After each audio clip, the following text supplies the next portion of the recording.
सहोयामा धीरे धीरे हरदी के गाँठ होती सहोयामा धीरे धीरे पहिला हरदियायामा पंडित जी चढ़ाई हो पहिला हरदियायामा पंडित जी चढ़ाई हो तब तू चढ़ाई हायामा तब तू चढ़ाई हायामा पापा जी के साथ होती सहो भाभी धीरे धीरे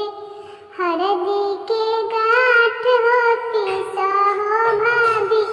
धीरे धीरे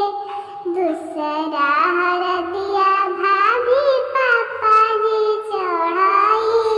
हो दूसरा हरदिया भाभी पापा जी चढ़ाई हो